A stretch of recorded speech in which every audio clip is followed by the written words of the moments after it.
Sénégal ubbi leen seen i bët barke alxuraanu karim Pape Diouf day liggéey li may def musuma kaa defal kenn si àdduna barke alxuraanu karim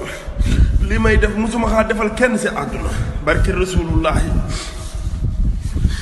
dama déglu kasetu Pape Diouf bu bees bi sama xol tooy ma xam ni kii dafay bëggal jaat ni kii dafa bëgg nit ñi kontaan fan sami kontaan barke alxuraan Sénégal ubbi leen seen bët yi ubbi leen seen bët yi ngeen xam ni Pape Diouf ndaanaan la barke alxuraanu karim maa ngi jégalu bu baax nag barke yonent bi lii may def du ngistal du dara musuma def lii si àdduna benn doomu aadama jaral lu ma jooy si àdduna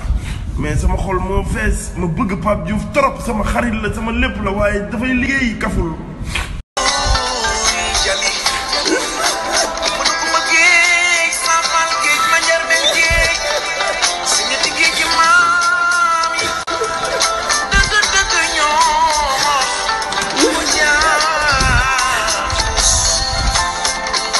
Sénégal ubbi leen seen i bët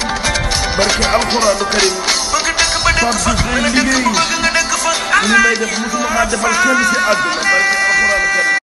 barke alxuraanu karim li may def musuma kaa defal kenn si àdduna barke rasulullahi dama déglu kasetu Pape Diouf bu bees bi sama xol tooy ma xam ni kii dafay bëggal jaat ni kii dafa bëgg nit ñi kontaan fan sami kontaan barke alxuraan Sénégal ubbi leen seen bët yi ubbi leen seen bët yi ngeen xam ni Pape Diouf ndaanaan la barke alxuraanu karim maa ngi jégalu bu baax nag barke yonent bi lii may def du ngistal du dara musuma def lii si àdduna benn doomu aadama jaral lu ma jooy si àdduna mais sama xol moo fees ma bëgg Pape Diouf trop sama xarit la sama lépp la waaye dafay liggéey kaful